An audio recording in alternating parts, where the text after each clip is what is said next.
はじめまして、神さんの感情の解放です。心地のいい感情は個性と可能性を引き出してくれます。いつも動画を見ていただいてありがとうございます。長い動画ですので、いくつかに分けてチャプターをつけました。今日は自信がない感情と思考についてお話ししていきます。すぐに失敗を考えてチャレンジできない。人と比べて自信を持つことができない。こんな悩みを持っている方もすぐに気が楽になる感情の解放の方法もお伝えします。この動画を見ることで目には見えないエネルギーの感情の解放を浄化として受け入れていくことができます。心が平和で豊かな毎日に近づいていきます。この動画では私の実験や体験と脳科学や心理学、量子力学の情報もできるだけ新しい情報も取り入れながら配信しています。感情の解放は思考を変えること、生きることのお手伝いをしたいのでチャンネル登録お願いします。感情を解放することは個性という強みに気づき、自分を信じていくことにつながります。ポジティブとネガティブのバランスを取ることで心が軽やかになり、気楽な行動が取れるようになっていきます。今回も思考をテーマにして自信が持てないネガティブな感情について、この感情は他者と比較していることや過去の経験の思考から出てくるネガティブな感情です。今日はなぜ自信がなくなってしまうのか、どうしたら自信がつくのかを話していきます。この感情は過去の嫌な体感が思考の中でもしかしたらどうしようと負のスパイラルになっている状態です。しかし思考は使いこなすことができます。自分の感情をコントロールするスキルを身につけていくことにつながって脳が活性化して快適な思考にしていきます。少し違う角度からお話ししていきたいと思います。少しだけ耳が痛い話になるかもしれません。初めてお聞きになる方には怪しい話に感じるかもしれませんが、覚悟して聞いてください。少しでも自信につながってネガティブの感情から解放される話になればと思っています。私なりに分かりやすく話していきますね。自信がないのは魅力や能力がないからだと思っている人は多くいると思います。実は違うんです。実は自己肯定感が関係しています。はじめにお伝えしたいことは以前も話していますが、自己肯定感が低いこと自体はいいとか悪いとかではありません。生まれ持った性質と環境の違いでしかありません。日本人にとっては大昔から個人より集団であることで生存の関係に適応した死活問題においては生きていくのに良かったということです。これからの日本人は自身を望む結果を得るために自己肯定感を上げる努力をすることが大切です。しかし現代は自己肯定感が低いことで不都合なことが起こることもあります。ネガティブな感情は頑張っている自分は素晴らしいと思わせてくれます。その思考が辛いことにも耐えて頑張ってきたという考え方に容易に変わり、結果が出ないことで感情が動きます。普段意識せずに暮らしていますよね。しかし気づかないうちにネガティブな感情にとらわれています。現代の SNS やニュースで他人に対する過度なコメントが渦巻いています。なぜか疲れと違和感を感じることありませんか？要するに疲れて自己肯定感が下がったままの状態だと何かにつけて苦しい状態になる可能性が高いんです。自己肯定感の低い状態の時には感じて認識しておくことで対応できるスキルをつけておくことができます。しかし言うのは簡単で行動するのはなかなかできませんよね。なぜなら学校や家庭環境によっては子供の頃から否定的な言葉を常に聞かされているからです。つまり長年にわたって刷り込まれた否定的な態度や考え方は自分の信念として脳が認知していることになります。それを突然変えることは難しいですからね。しかし人間には自分のイメージに合致する、合うことしか同意しないという性質もあります。思考にないものは感じないということです。例えば身体的に変えようのないこと以外で他者からネガティブなことを言われたとします。この時に自分が思っていることなら傷ついてしまいます。でも対して思考の中になければ全く感じることはないんです。つまり人は誰かの言葉のそのものよりもその言葉を自分に重ね合わせて自分へネガティブな評価をして認識してしまうということです。そして傷つくわけです。逆に言えばポジティブを意識することで他人の言動に惑わされることがないということ。思考と言葉で人は変わっていけます。最初は難しいかもしれませんが、自分に肯定的な思考を続けるだけで少しずつ変わっていきます。他人を変えるのは難しいので、勇気を持って自分を肯定していくことです。自己肯定の低い場合は、自分の身なりに無頓着なのが多いんです。今の身なりはどうですか？自己肯定感を高めようとすると、かえって自己肯定感が低いんだって脳に認めることになります。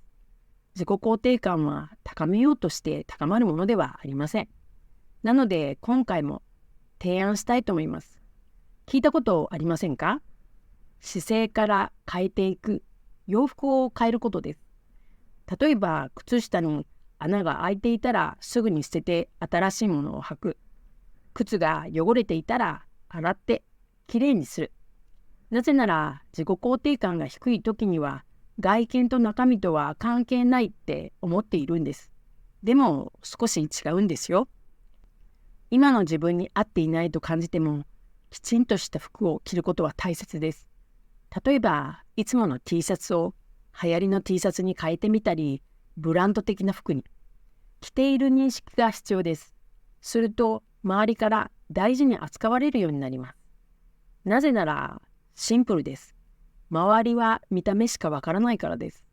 今の見た目のそれなりの扱いをされた経験はありませんか？自己肯定感を上げようとして辛いだけの経験していませんか？そんな思考や感情では効果も感じられません。まずは姿勢や着ている服を変えるだけ、簡単な行動から始めることです。贅沢をすることではありませんが、外見は形から変えていくことです。清潔感のあるきちんとした服を着る。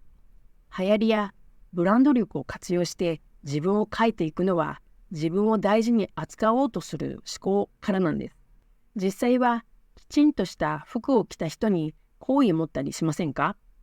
他者からはいい人だと思ってもらえるし、他者はこの人といるといい気分になるなって思うんです。きちんとした清潔感のある洋服だけで信頼性が高まり、何かしら評価に値するものを持っている人だと思われるわけです。毎日着る洋服です。だから無理なく毎日できるし、利用価値がありますよね。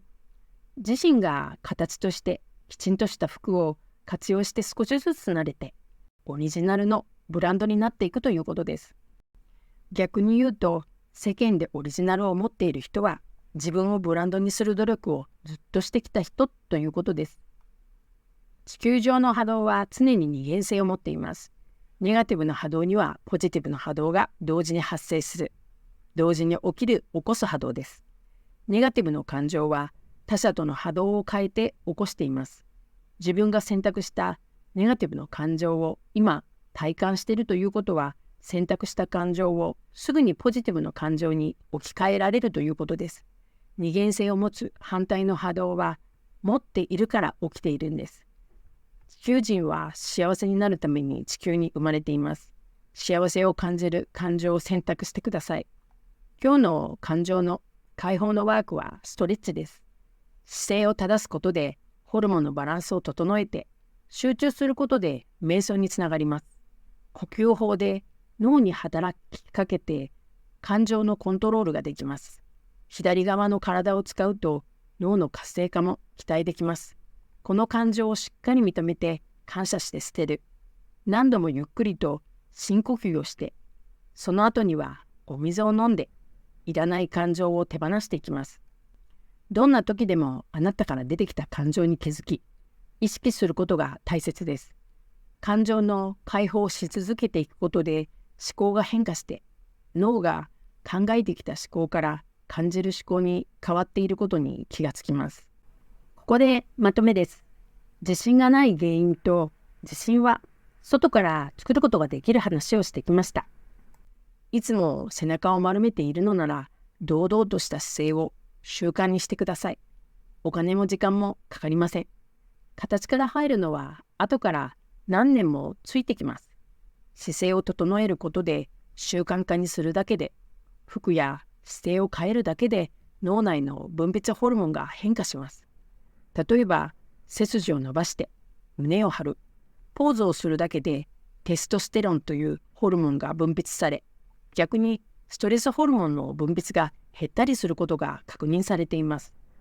劇的な効果ではありませんが、積み重ねが自己肯定感を育てていきます。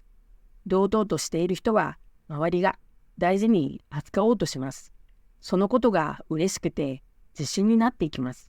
自己肯定感というのはそのように少しずつ積み上げていく、自己肯定感が育まれていく形を変えていくときに自信はついてくるものだと思うんです。経済の格差をはじめ、学歴、知識、地域、男女間などの格差がない社会はないでしょう。生まれた時代、置かれている立場を悩んでいることは自分の可能性に不利な考え方です。日本と絡めた話をしてきました。日本人は国民的に努力は好きで、努力は美徳という信仰心が強い傾向とも言えます。その理由の一つは、農耕民族として世代に起きた自然災害を何度も経験して協力しながらコツコツと生きていく道を作ってきたからです。集団の調和を乱す者がいれば、別の意味で排除してきた遺伝子の強い傾向が現代を生きる日本人にも受け継がれているわけです。努力していると気持ちが良くなります。結果が悪くても辛いことにも耐えて頑張ってきたから素晴らしいという考え方に容易に変わるからです。この時、脳では自分はいいことをしていると判断しています。それによって脳では報酬系の快楽ホルモンが活発に動き、強烈な快楽を生み出します。これにはまると冷静な思考ができなくなって洗脳されやすくなります。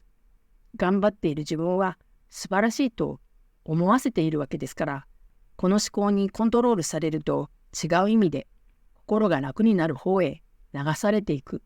そのことで辛かった努力は消えます。他者に洗脳されやすく、自力で制御できずに外側からコントロールされやすくなります。人間は自分にも手に入れられる可能性があるときには、羨ましいという嫉妬の感情が強くなります。では、どんな時に嫉妬の感情が出るのか。人間は生まれ持った身体的な能力や才能の違いに対しては別の世界の存在と納得できるから嫉妬の感情は出てこないんです。たまに自己肯定感が高く見える人に対して風当たりが強いと感じることがあります。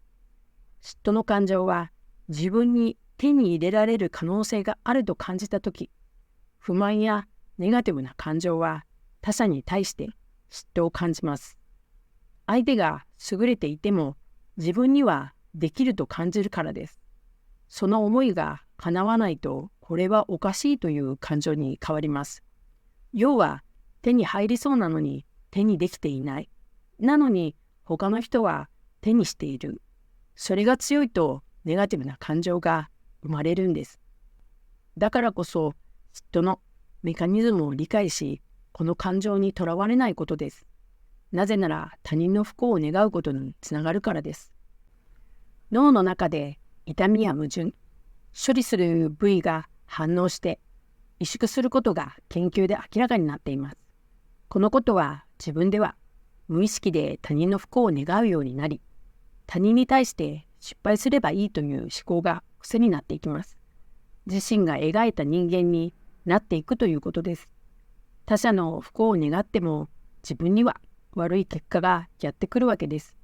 他者を判断や評価せずに自分の幸せに集中する生き方があれば気にならなくなってきます。私たちは他者と比べる教育を今まで受けています。何かと他者と比べるのが当たり前になっていました。しかし、この思考はいりません。比較の意識を外していくことが大切です。執着が見ているのは未来の結果です。希望が見ているのは今の経過なんです。行動していないのは心から望んでいないだけです。好きで楽しいことのために行動はできるんです。今、自問自答をしてみることです。あなたの夢は本当ですか？どうしてそれが夢なんですか？手にしたときに得るものは何ですか？夢を叶えるなら、そのことを好きになる。変化したいと感じていることは希望です。執着するのは他者から求められる人になろうとしている承認欲求からです。今の現実は選んできた思考の波動の積み重ねが現実になっています。